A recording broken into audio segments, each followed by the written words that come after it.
seorang calon pengusaha itu memiliki persoalan tentang modal. Modal ya. Modal dalam pengertian uang ya. Dari mana uang?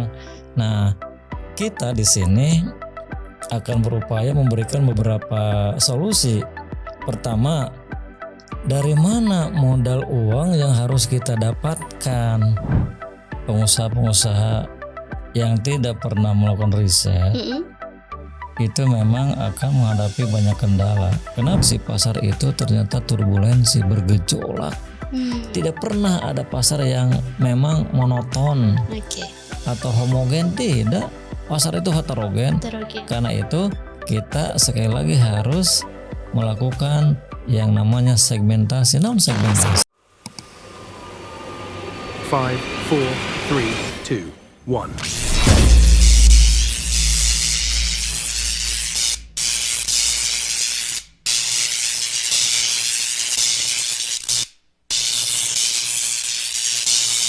Elko Entrepreneurship, solusi bisnis UMKM. Assalamualaikum warahmatullahi wabarakatuh. Baik, alhamdulillah. Halo Sobat UMKM, kita kembali lagi di podcast Elko Entrepreneurship, solusi bisnis UMKM, di mana semua solusi-solusi bisnis ada di sini. Oke, sebelumnya saya nih mau menyapa dulu Sobat UMKM dengan sebuah pantun. Iya, jalan-jalan ke sauna, pulangnya ke Cikini. Hey teman Sobat UMKM yang di sana, apa kabarnya hari ini? Iya, alhamdulillah ya, semoga kita semua selalu berada dalam perlindungan Allah Subhanahu wa taala, selalu dikasih kebahagiaan dan kesehatan juga. Sobat UMKM, hari ini kita ketemu lagi akan membahas episode-episode tema-tema yang pastinya tentang bisnis ya, tentang solusi bisnis nih. Jika di episode sebelumnya kita sudah membahas tentang apa itu kewirausahaan, bagaimana caranya menjadi wirausaha yang sukses dari nol.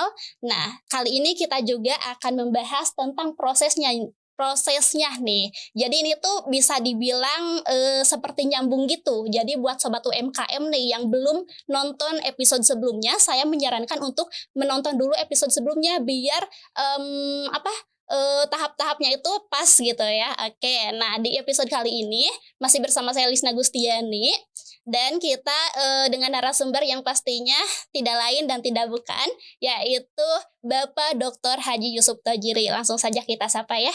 Assalamualaikum Bapak. Waalaikumsalam warahmatullahi wabarakatuh. Alhamdulillah Pak, kita bisa berjumpa kembali, bersilaturahmi lagi hari ini. Saya selalu siap. Iya tuh. Iya, alhamdulillah. Bapak kabarnya gimana hari ini, sehat? Sehat. Sehat, alhamdulillah ya. Justru dengan puasa itu saya mah merasa semakin sehat. Oke, luar biasa sekali memang Bapak ini. Pak, sebelum kita lanjut nih Pak ke pembahasan hari ini, boleh nggak sih Pak disapa dulu Sobat UMKM yang di rumah? Iya. Saya akan menyapa dulu. Ini ada yang menanyakan dari TikTok. Namanya Ibu Leni. Ibu Leni ini memang saya kenal. Terima kasih ya Ibu Leni. Kemudian juga siapa Juwita yang sudah ikut live pada sore hari ini, dan kita akan membahas insya Allah tentang proses kewirausahaan. Jadi maksudnya kita akan membahas tentang mulai dari startup sampai dengan resource maturity. Mudah-mudahan waktunya bisa pas ya. Kemudian teman-teman UMKM dimanapun berada, insya Allah pada hari ini saya dengan Lisna akan membahas tentang proses kewirausahaan. Pokok bahasan ini merupakan lanjutan dari pengertian kewirausahaan. Dalam sesi lain, saya mengatakan bahwa kewirausahaan itu pertama kita akan melihat dari sisi mindset. Seorang pelaku usaha merupakan orang yang memiliki kemampuan kalau berpikir kreatif. Yang kedua, seorang pelaku usaha kalau bertindak dia itu selalu inovatif. Dan yang ketiga, ternyata kewirausahaan itu juga berproses. Iya, berproses gitu. Sama seperti kita satu ketika kita menjadi bayi, anak kecil, kemudian remaja, dewasa dan orang tua. Sama bisnis juga begitu. Oh, oke. Oke, sobat UMKM. Jadi ini merupakan lanjutan ya. Betul, berarti tadi kata aku di awal. Jadi kan tadi ada dilihat dari mindset, terus juga tadi aksinya dan juga ternyata bisnis itu berproses ya Pak, betul? Iya. Oke. Nah, jadi Pak, yang dimaksud dengan proses kewirausahaan itu seperti apa atau bagaimana? Jadi proses kewirausahaan itu memang dari waktu itu mengalami tahapan. Ada yang namanya eksistensi. Nah, ini juga kan berproses. Prosesnya bagaimana? Ketika seorang pengusaha akan memulai atau mengembangkan usaha, tentu dia itu memiliki berbagai macam persoalan. Iya, betul. Tetapi bagi pemula atau orang yang akan memulai kegiatan usaha, biasanya dia itu akan menjumpai beberapa persoalan dengan masalah keuangan. Iya, betul. Dengan masalah produksi, dengan masalah pasar. Nah, itu memang kerap kali dialami oleh pemula atau orang yang akan memulai kegiatan usaha. Contoh misalnya dalam tahap eksistensi, biasanya orang kan begini, Bapak, saya ini bisa memulai kegiatan usaha bagaimana sementara saya tidak memiliki modal kerja. Berarti pada tahapan ini seorang calon pengusaha itu memiliki persoalan tentang modal. Modal ya. Modal dalam pengertian uang ya. Dari mana uang? Nah, kita di sini akan berupaya memberikan beberapa solusi. Pertama, dari mana modal uang yang harus kita dapatkan? Kita memberikan solusi begini. Uang itu apakah misalnya kita dapatkan dari pinjaman atau kita dapatkan dari modal kita sendiri? Nah, masalahnya apakah kita memang tergolong orang yang rajin menabung? Kalau misalnya rajin menabung, tentu kita punya modal dalam bentuk tabungan. Nah, itu kita gunakan, kita manfaatkan, kita optimalkan dana yang bersumber dari tabungan. Atau kalau misalnya tabungan ternyata tidak punya, kita bisa menggunakan dana pinjaman. Cuma masalahnya minjam kepada siapa? Kita kan belum teruji. Kita kalau misalnya bahasa Lisna itu belum bankable. Jadi mana mungkin misalnya lembaga keuangan mau memberikan bantuan keuangan kepada kita sementara usahanya saja belum berjalan. Biasanya perbankan ataupun mungkin lembaga-lembaga keuangan lain yang bukan bank selalu mensyaratkan minimal usaha yang kita lakukan itu berjalan kurang lebih selama 6 bulan. Jadi selama 6 bulan itu kita harus memberikan report tentang keuangan, tentang produksi, tentang pasar.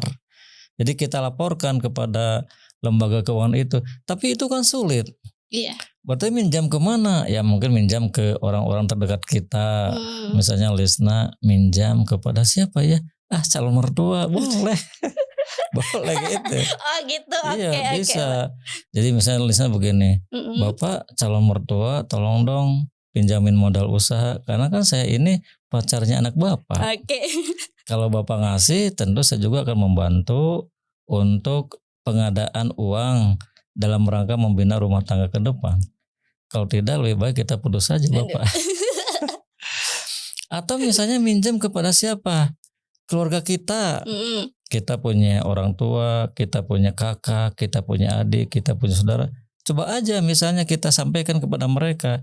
Yang pasti kita memang sudah satu punya niat, yang kedua memang kita sudah memiliki pengetahuan tentang usaha yang akan kita lakukan. Jadi ulah teuing blank, ari blank mah tangto siapapun akan meragukan kemampuan kita dalam memulai usaha. Nah, terus apa lagi? Atau misalnya begini, saya teringat ya pendapat atau teori dari cash flow quadrant dari Robert T. Kiyosaki. Kalau misalnya kita kesusahan dalam menghimpun modal uang untuk memulai kegiatan usaha, sebaiknya kita itu bekerja dulu pada perusahaan orang lain. Nah, ketika bekerja kita harus hati-hati. Kenapa? Karena kalau kita tidak punya prestasi, tentu value kita itu tidak sebesar, tidak secepat uang yang akan kita kumpulkan. Iya. Jadi ketika kita menjadi seorang karyawan, latih diri kita, didik diri kita supaya kita ini termasuk karyawan-karyawan yang profesional. Kalau sudah profesional biasanya kan uang yang mencari kita, bukan kita mencari uang. Coba aja lihat oleh Lisna, ada konsultan, ada dokter, ada pengacara. Mereka semua karena memang sudah punya keahlian, uang itu datang kepada mereka. Bukan mereka datang kepada kita. Jadi kalau misalnya sudah menjadi self employee kan pertama itu pekerja atau employee, yang kedua self employee. Kan kalau sudah menjadi self employee kita harus rajin menabung. Uang hasil dari kemampuan yang kita miliki selama ini kita jual kepada orang lain, kemudian hasilnya kita tabungkan. Kalau uang sudah banyak baru kita investasikan ke dalam modal usaha. Berarti kita tidak usah misalnya menggunakan dana pinjaman dari keluarga, pinjaman dari lembaga keuangan manapun termasuk bank ya. Jangan. Lebih baik kita memulai dengan uang yang kita miliki. Nah itu kira-kira Lisna ya cara untuk mendapatkan uangnya ternyata gini banyak. Yang pasti kita tidak boleh mudah putus asa. Jadi kita itu harus semangat untuk menjadi pengusaha sekalipun mengawali kegiatan itu ternyata kita sama sekali tidak punya uang. Begitu. Nah Pak, berbicara tadi nih Bapak waktu mencontohkan misalkan ke mertua atau ke keluarga gitu ya untuk pinjam, berarti saya mengartikan Pak, apakah modal itu berarti kan tidak hanya uang kan, kalau kita ke keluarga mungkin keluarga sudah percaya ya sama kita atau mungkin punya teman dekat yang percaya sama kita otomatis bakal dikasih pinjaman. Berarti itu apakah modal itu tidak hanya uang, berarti kepercayaan orang lain juga bisa dijadikan modal gitu Pak? Betul. Jadi bagi teman-teman UMKM yang baru memulai, kita harus paham modal itu bukan hanya sekedar uang. Memang betul uang juga kita butuhkan, tetapi ada modal-modal lain yang kita perlukan. Misal modal kepercayaan, modal kemampuan, modal keterampilan, itu semua menjadi modal. Modal sosial itu kita dapatkan karena memang kita ini tergolong orang-orang yang jujur, orang-orang yang amanah. Itu merupakan modal juga. Jadi kalau kita sudah memiliki salah satunya modal sosial, biasanya supplier itu dengan mudah akan menitipkan barang kepada kita, akan mempercayakan kita untuk menjualkan barang mereka. Itu karena kita ternyata sudah memiliki modal sosial. Jadi teman-teman UMKM jangan merasa kecil hati, jangan mudah frustasi ketika tidak punya modal. Sekarang bangun dulu kepercayaan dari semua pihak termasuk supplier. Nah Pak nih, terus untuk membuka kan tadi kan kalau menurut Bapak lebih baik kita menabung dulu, kerja dulu di perusahaan lain, ditabung dan dijadikan modal. Kalau misalkan oke lah Pak, saya udah menabung dan saya jadikan usaha saya sudah berjalan cukup lah Pak ya, cukup lama gitu.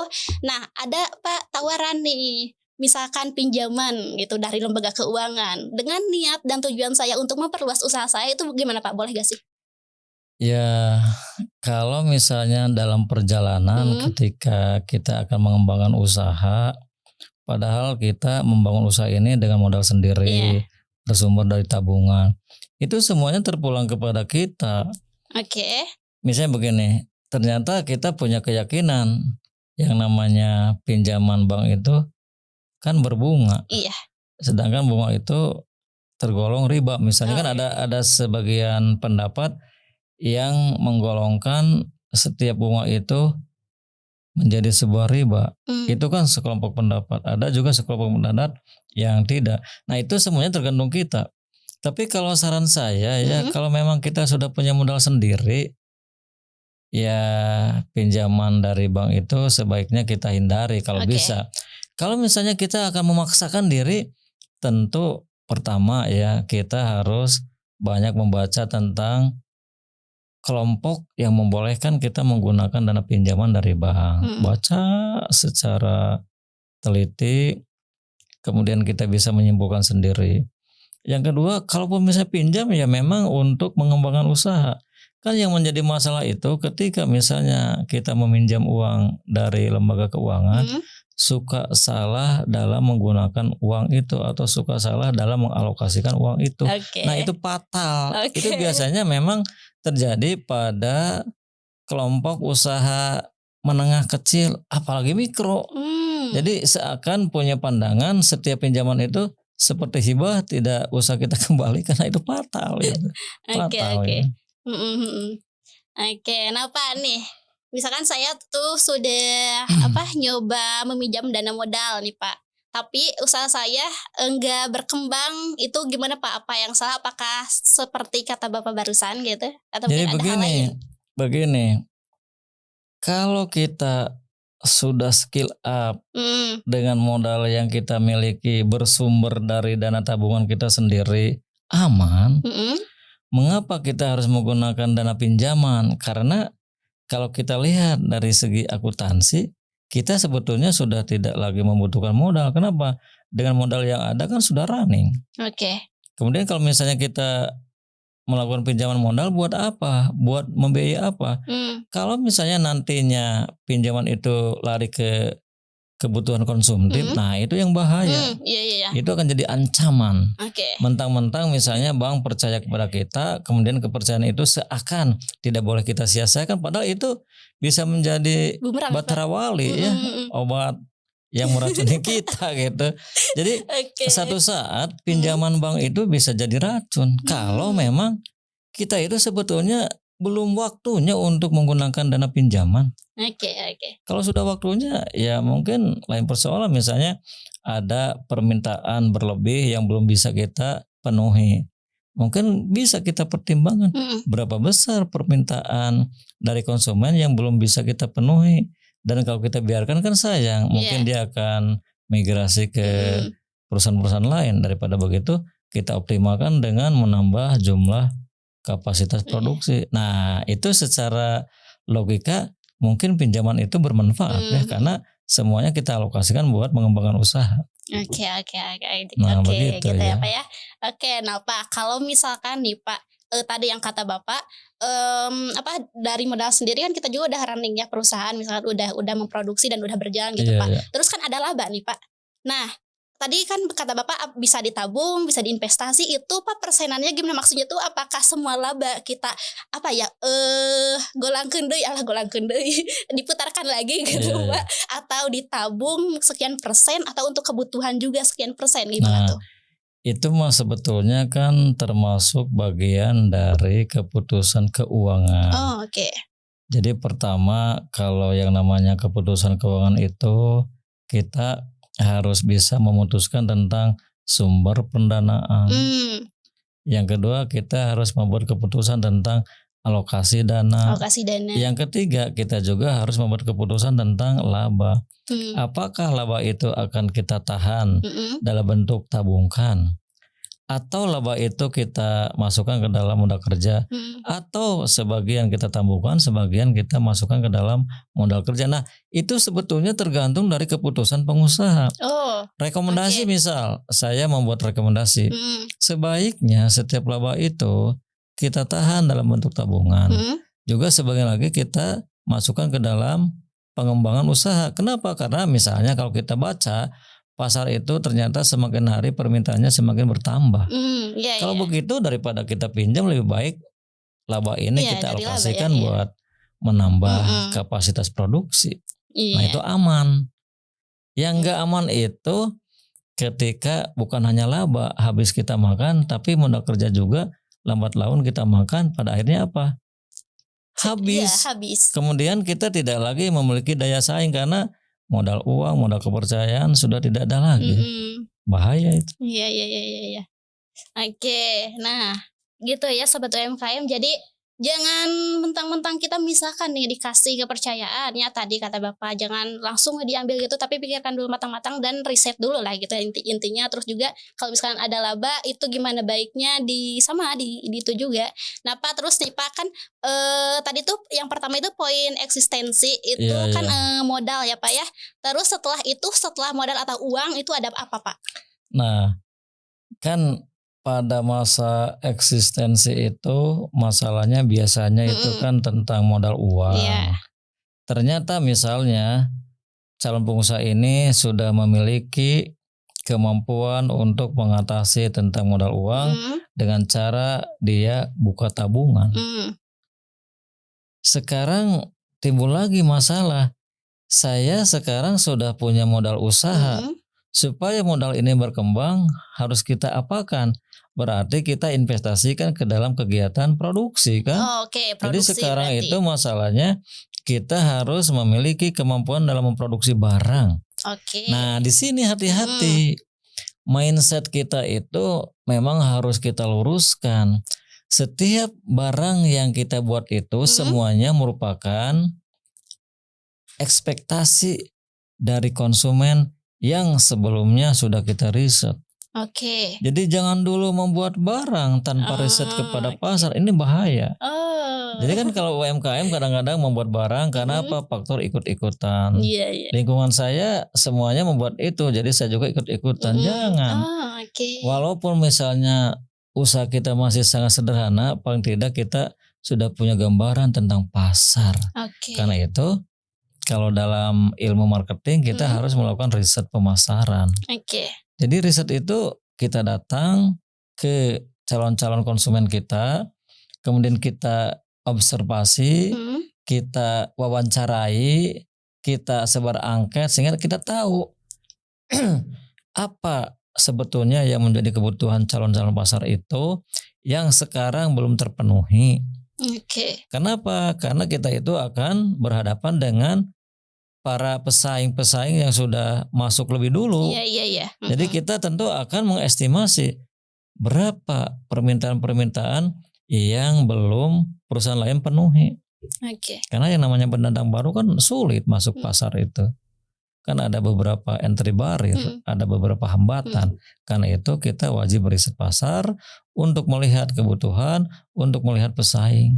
Oke. Jadi riset pasar itu bukan hanya sekedar melihat pasar, tapi juga melihat keberadaan pesaing. Oke. Nah, yang menjadi masalah sekarang bagaimana cara membuat barang itu. Jadi pertama, sesudah kita riset pasar, kan riset pasar itu kita ingin mengetahui tentang apa yang pasar butuhkan, apa yang pasar inginkan, apa yang pasar minta. Dari situ baru kita konsultasi dengan bagian produksi. Oke. Teman-teman bagian produksi, saya punya permintaan tentang sebuah barang dengan spek begini. Kamu silakan melakukan trial dulu tentang barang yang diminta oleh konsumen. Sesudah trial berarti seorang marketing atau pengusaha kembali menyampaikan kepada konsumen, kemudian meminta pendapat konsumen, apakah barang yang saya kirim ini sesuai tidak dengan yang mereka inginkan. Oke. Dari semua variabel, ukurannya, beratnya, modelnya, rasanya, kecepatannya, pokoknya semua komponen yang diharapkan coba kembali tanya apakah ada kesesuaian tidak. Ternyata misalnya ada beberapa catatan, perbaiki lagi, kembali lagi ke produksi. Ketika barang yang sudah kita sampaikan mendapat apresiasi positif karena ada kesesuaian antara sejumlah nilai yang kita sampaikan dengan nilai yang dia harapkan sama, berarti kita sekarang baru melakukan produksi. Oke. Nah sekarang yang menjadi masalah bagaimana kita supaya bisa memproduksi itu berkelanjutan. Karena permintaan konsumen itu kan tidak hanya 1 kali, 2 kali, tapi kan berkelanjutan. Apalagi misalnya berbicara tentang bahan pokok, berkelanjutan. Berarti kita harus menggunakan pendekatan manajemen produksi. Jadi teman-teman itu belajar tentang bagaimana cara mengelola produksi supaya semua kebutuhan konsumen itu yang sudah kita riset terpenuhi. Oke, aduh, saya nih penasaran nih Pak, barusan kita ngebahas produksi, tapi saya penasaran yang tadi Pak, yang riset itu. Iya, iya. yang riset pasar Pak. Nah, Iya, iya. apakah Bapak kan pengusaha nih Pak? Iya, iya. Apa sih pengalaman dan juga mungkin banyak sekali juga kenalan pengusaha lainnya. Pak pernah gak sih Pak lihat yang apa ya nggak melakukan riset tapi berkembang usahanya? Apakah ada gitu? Apakah memungkinkan bisa enggak sih Pak gitu? Kalau menurut saya pengusaha-pengusaha yang tidak pernah melakukan riset Mm-mm. itu memang akan menghadapi banyak kendala. Kenapa? Karena kita akan kekurangan informasi Oke. perubahan lingkungan eksternal, termasuk pasar, termasuk pesaing, termasuk pemerintah, termasuk stakeholder yang lain. Mm-mm. Jadi kalau ingin berkembang itu baca tren-tren yang sekarang sedang berkembang pada lingkungan eksternal. Mm. Bagaimana sekarang keinginan pasar, bagaimana sekarang kekuatan pesaing, bagaimana sekarang aturan dari pemerintah, bagaimana sekarang pengaruh stakeholder termasuk shareholder kemudahan dalam mendapatkan pinjaman. Itu semua harus kita riset. Jadi kalau misalnya tanpa riset, kan kita berarti kurang informasi. Iya. Kata kita bagus ternyata berdasarkan lingkungan eksternal, barang yang kita buat itu sudah lewat. Jadi kita itu harus rajin riset. Riset itu tidak usah misalnya harus melakukan riset seperti perusahaan-perusahaan besar, paling tidak observasi, lihat. Oke. Baca, lihat, dengarkan, banyak diskusi, banyak bertanya. Oke. Itu juga sama riset. Oke. Karena kan Pak kalau untuk apa yang UMKM itu kebanyakan mungkin ya enggak itu ya salah satu mungkin kesalahannya itu enggak riset pasar gitu ya Pak ya. Makanya Iya, banyak yang kadang-kadang UMKM itu merasa barangnya laku, merasa pasarnya tetap masih ada, tidak pernah merasakan akan terjadi sebuah perubahan dalam mindset pasar. Oke. Pasar itu dinamis, pasar itu mudah berubah. Kenapa? Teknologi, informasi begitu mudah kita akses, begitu mudah mereka akses. Jadi perubahan-perubahan itu harus kita ketahui. Apakah kita bisa beradaptasi? Kalau bisa berarti kita masih bisa skill up, masih bisa mengembangkan usaha. Kalau kita tidak bisa beradaptasi tentu kita akan tergilas. Oke. Nah itu bahayanya ya. Jadi teman-teman UMKM harus rajin membaca pasar. Kumaha carana kupingkeun we, baca Google, baca YouTube, baca apa sajalah yang berisi tentang informasi perubahan lingkungan eksternal. Oke. Itu. Oke. Nah Pak, ini kita ke produksi lagi nih Pak. Dan ini kalau menurut saya yang lumayan banyak juga mungkinnya dilakukan oleh sobat UMKM atau pelaku usaha UMKM gitu Pak. Kan tadi kan kata Bapak dalam produksi itu misalkan kita ke bagian produksi, saya mau spek barang kayak seperti ini bisa nggak dibuatkan, terus nanti ditanyain lagi ke konsumen gimana atau ada kurang. Nah Pak kalau ini takut mengecewakan konsumennya itu kita takut nggak memenuhi permintaan konsumen stoknya Pak. Apakah kita boleh menyetok sebanyak-banyaknya barang gitu atau tidak gitu? Kebijakan stok itu tergantung dari historis pembelian konsumen. Gimana kan tuh, konsumen Pak? itu punya perilaku. Yang menjadi masalah apakah customer behavior itu bisa kita ukur, dan hasil ukur itu rata-rata permintaan misalnya per 6 bulan itu sekian. Boleh kita melakukan stok tetapi jangan sama. Kenapa? Resikonya itu memang besar karena terjadi perubahan-perubahan. Misalnya tentang fashion. Kita menyetok cukup banyak karena pada saat ini fashion itu sedang booming. Tapi kan 1 bulan, 2 bulan, 3 bulan, 6 bulan ke depan kita nggak tahu apakah fashion itu masih booming atau bagaimana. Sekali lagi pesaing itu akan selalu mencari celah bagaimana membuat barang itu yang bisa membedakan dengan barang-barang pesaing lain kan begitu. Jadi kebijakan stok itu tentu harus melihat bagaimana hasil pengukuran kita tentang customer behavior. Dan itu biasanya kita ukur misalnya pembelian konsumen selama 6 bulan. Jadi 6 bulan ke depan itu 6 bulan ke belakang itu kita ukur. Boleh kita petakan. Tapi hati-hati lagi. Jadi kalau menurut saya sih barang-barang yang sifatnya komoditas boleh membuat stok. Tapi kalau barang-barang yang masuk kategori sekunder, tersier itu memang bahaya. kalau stok komoditas itu ya barang-barang kebutuhan pokok. Tapi itu juga tetap. Kenapa? Daya beli masyarakat itu bisa berkurang ketika apa? Regulasi. Contoh gini, pemerintah sekarang memberikan bantuan dalam bentuk sembako kepada masyarakat berjumlah sekian juta. Berarti penjualan barang kita itu akan tertahan kan? Karena mereka sudah mendapatkan pemberian dari pemerintah. Nah, itu harus kita awasi, harus kita kontrol. Jadi begitu aja. Jadi sekali lagi tentang stok itu memang kepandaian kita dalam membuat estimasi setelah kita mempelajari customer behavior satu. Yang kedua, barang apa yang akan kita stok? Apakah kebutuhan pokok atau primer, kebutuhan sekunder, dan juga kebutuhan tersier. Jadi saran saya kalau kebutuhan sekunder dan tersier, sebaiknya kebijakan untuk stok itu coba kita pertimbangkan. Kenapa? Karena kalau kebutuhan sekunder tersier itu mudah berubah. Iya, mudah berubah. Kalau dalam produksi itu Pak, misalkan saya nggak tahu sih ya maksudnya tuh pernah ada kasus seperti ini atau enggak, cuman di pikiran saya misalkan nih Pak, kita terkendala di bahan baku Pak. Bahan baku kita misalkan biasanya ke suka beli dari sini. Nah terus bahan bakunya bener-bener gak ada Pak. Terus kan kita nyari lagi Pak ya, jangan sampai nggak produksi gitu. Nah tapi pas nyari di yang lain tuh beda gitu pas kualitasnya. Apakah kita tetap aja gitu beli bahan baku itu dengan kualitas kan nanti mungkin Pak bakal mempengaruhi produk kita ya. Nah menurut Bapak gimana tuh? Nah kebijakan tentang stok bahan baku kita harus melihat apakah supplier bahan baku ini sedikit atau banyak. Kalau sedikit resikonya kan akan terjadi monopoli. Tetapi kalau banyak tentu kita sebagai konsumen akan memiliki keleluasaan.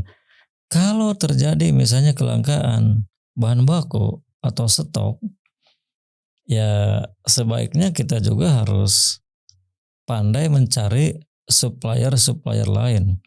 Berpikirnya misalnya begini, kalau kita hanya berpikir tentang bahan baku itu bersumber dari lokal, nah itu fatal. Kenapa? Karena kembali lagi bisa jadi terjadi perubahan stok karena telah terjadi perubahan budaya. Contoh begini, saya ilustrasikan tentang stok kulit. Dulu kulit itu mudah kita dapatkan dan jumlahnya banyak. Karena dulu kebiasaan masyarakat kita itu memang mengkonsumsi daging cukup tinggi. Karena dulu masyarakat kita itu memang suka budidaya ternak domba, kambing atau sapi. Tapi ketika perubahan terjadi, misalnya banyak pabrik masuk ke kita, berarti di situ akan membuka lapangan kerja. Kemudian juga kalau dia berhitung tentang upah, lebih baik bekerja daripada misalnya harus budidaya domba, kambing, sapi. Berubah. Berarti pada saat itu hewan yang seharusnya kita potong sekian menjadi berkurang. Kulit yang seharusnya kita dapatkan sekian menjadi berkurang. Kenapa? Karena perubahan budaya. Nah kalau begitu tentu kita juga harus bisa mengestimasi bahwa kita jangan terlampau mengandalkan terhadap supply dari lokal. Berarti kita berpikir global. Adakah negara-negara yang bisa kita jadikan sebagai supplier untuk bahan baku yang kita butuhkan? Cari informasi. Nah begitu. Oke. Nah Pak, misalkan nih ada di negara lain udah bahan bakunya. Ini Pak kita ini aja ya spoiler aja nih Bapak, tapi tidak perlu dijelaskan nih. Berarti itu Pak akan mempengaruhi ke harga juga kah? Bisa jadi karena misalnya bahan baku yang kita dapatkan dari negara-negara luar itu lebih murah. Karena mereka mungkin tidak ada kegiatan tannery atau proses penyamakan seperti misalnya negara-negara kita ya atau negara-negara Asia. Kan kalau kita itu punya tannery atau penyamakan kulit sehingga kebutuhan kulit itu pasti tetap ada. Kalau mereka kebetulan tidak ada tannery tetapi bahan baku banyak ya pasti dia jual dengan harga murah. Karena mereka memandang daripada tidak terjual ya oke lah kita jual walaupun harganya murah. Oke. Begitu. Oke. Nah Pak, di eksistensi itu berarti tadi kita udah ngebahas yang pertama itu permasalahan biasanya itu modal ya Pak, Iya. atau uang. Terus juga barang, produksi. Iya. Terus apalagi Pak? Pasar. Oh, oke, tadi sudah sekilas juga ya sama Iya, Bapak iya. disampaikan. Gimana tuh Pak kalau untuk pasar kendalanya biasanya? Jadi gini, modal Mm-mm. kita sudah dapatkan bersumber dari modal sendiri dalam bentuk tabungan. Produksi sudah kita kuasai, bahan baku sudah kita amankan, teknologi sudah kita kuasai. Pada akhirnya barang yang kita keluarkan dalam bentuk berbagai macam barang yang nilainya sudah full sesuai dengan keinginan pasar, itu misalnya sudah berjalan dengan baik. Nah sekarang pasar, kan tadi kita sudah punya mindset. Setiap barang yang kita buat itu semuanya memang bersumber dari permintaan pasar. Oke. Pasar yang mana? Kan begitu. Jadi kita juga harus pandai dalam melihat pasar. Kenapa kita harus pandai? Karena pasar itu kan dinamis. Oke. Pasar itu heterogen. Pasar itu tidak terstruktur. Oke. Jadi kalau misalnya pasar begitu, kondisi pasar itu ternyata turbulensi, bergejolak. Tidak pernah ada pasar yang memang monoton atau homogen, tidak. Pasar itu heterogen. Karena itu kita sekali lagi harus melakukan yang namanya segmentasi. Segmentasi. Begitunya. Jadi segmentasi itu cara kita memandang pasar dengan kreatif. Kenapa harus kreatif? Dak pasar mah gening mudah berubah. Dak pasar mah gening berbeda-beda. Karena pasar heterogen dan dinamis, sehingga kita juga harus kreatif. Kreatif itu dalam arti kita harus bisa menyesuaikan dengan perubahan-perubahan yang terjadi pada pasar. Itu namanya segmentasi. Kelompokan pasar ke dalam beberapa variabel. Kan lamun cekotler mungkin teman-teman UMKM agak kaget. Aduh, Sina Ima sangat ilmiah sekali. Kan ada yang namanya segmentasi berdasarkan geografi, berdasarkan wilayah. Ada yang namanya segmentasi berdasarkan psikografi, demografi, behavioral. Kurang lebih ada 4 variabel lah yang menyebabkan pasar itu menjadi beda dan dinamis. Kan susah lah. Cek UMKM kieu. Teman-teman UMKM, kita itu harus jelas dalam menentukan pasar. Karena kalau tidak jelas, tentu pasar yang kita bidik itu bisa jadi fatal, bisa kita lihat. Jadi segmentasi. Jadi sesudah kita melakukan pengelompokan pasar, kemudian pasar mana yang akan menjadi target kita. Nah, ini juga termasuk kegiatan targeting. Targeting itu merupakan kegiatan kita dalam mengoptimalkan pasar yang sudah kita segmentasikan tadi. Arek pasar mana? Dari segi wilayah misalnya, apakah pasar yang akan kita layani itu sekedar Pulau Jawa atau mungkin pulau-pulau lain yang ada di Indonesia? Semuanya tergantung kepada kemampuan kita dalam memasarkan barang.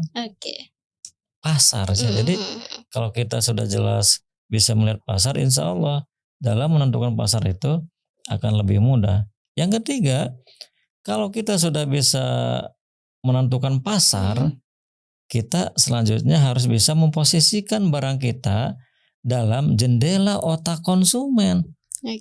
Loh, gimana tuh Pak? Memangnya konsumen itu memiliki jendela otak? Ya iyalah. Yang mempengaruhi pikiran konsumen itu bagaimana caranya? Jadi kita itu mengetuk, diketuk gitu. Kan aya geuning lagu naoge. Apa tuh Pak? Jol anjeun datang deui. Alah. Kan begitu susah hati orang itu kita pengaruhi, kita menggunakan berbagai macam cara. Sehingga lambat laun hatinya itu mulai terbuka. Nah, itu namanya positioning.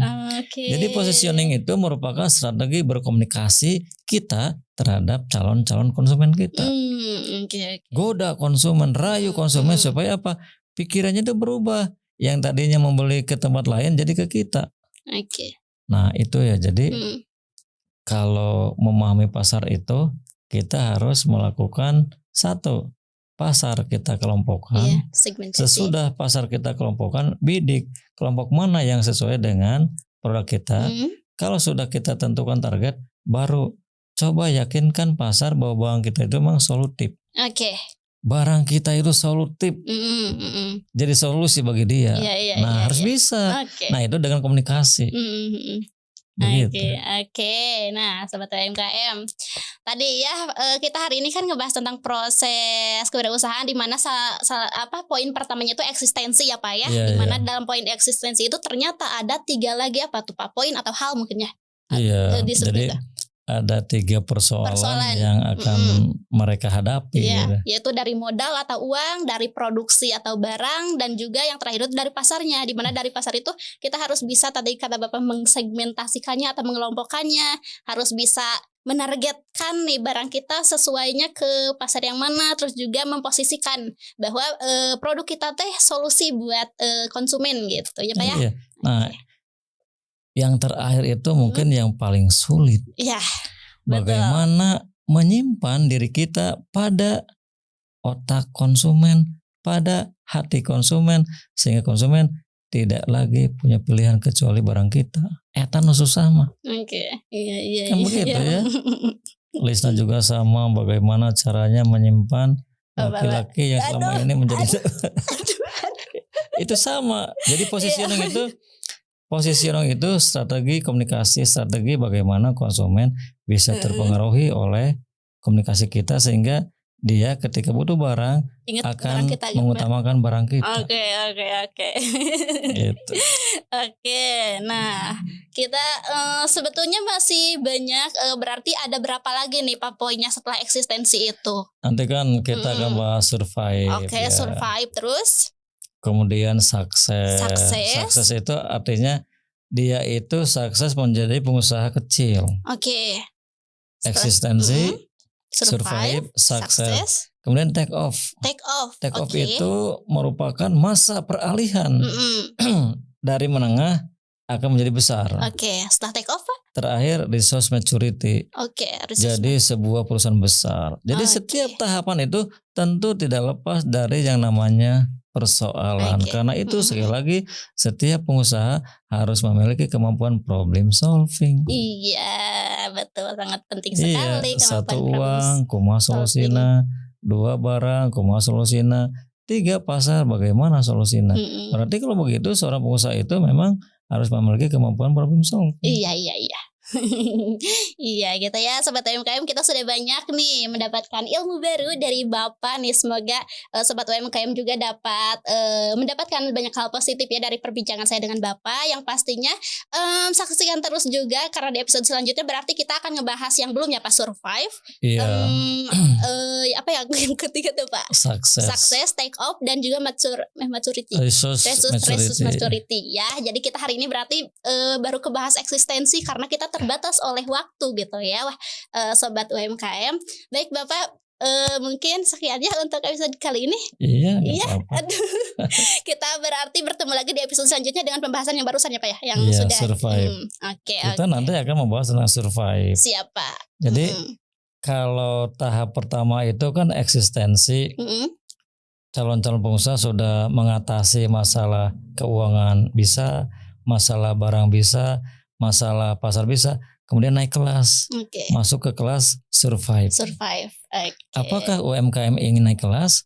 Mari belajar bersama kami. Betul sekali. Kalau mau naik kelas, belajar bersama kami ya, belajar bersama-sama gitu. Kalau juga mungkin Sobat UMKM ada yang menemukan permasalahan nih di usahanya, bisa juga ditanyakan di komentar ya Pak ya. Nanti Bapak bakal membantu mencari solusinya gitu. Iya. Oke, Bapak makasih ya atas Sama-sama. ilmunya hari ini. Semoga Bapak sehat selalu dan sampai bertemu juga di episode selanjutnya ya Pak ya. Amin. Oke, buat Sobat UMKM juga terima kasih yang sudah menonton episode hari ini ya. Aduh, gimana nih? Kira-kira Sobat UMKM sudah mungkin ya sekarang ada gambaran, dan juga jangan lupa saksikan episode selanjutnya karena akan lanjutan dari episode hari ini. Juga yang mungkin belum menonton episode sebelumnya, tonton dulu karena lanjutannya itu ke episode hari ini, seperti itu. Jangan lupa untuk subscribe channel YouTube Elko Entrepreneurship karena Sobat UMKM bisa menemukan solusi-solusi untuk bisnis UMKM di sini ya. Juga jangan lupa komen dan like, juga share video ini ke semua sosial media kalian. Baik, mungkin untuk episode hari ini sekian terlebih dahulu, sampai bertemu di episode selanjutnya. Saya Lisna Gustiani pamit undur diri. Elko Entrepreneurship, solusi bisnis UMKM. Wassalamualaikum warahmatullahi wabarakatuh. Waalaikumsalam warahmatullahi wabarakatuh.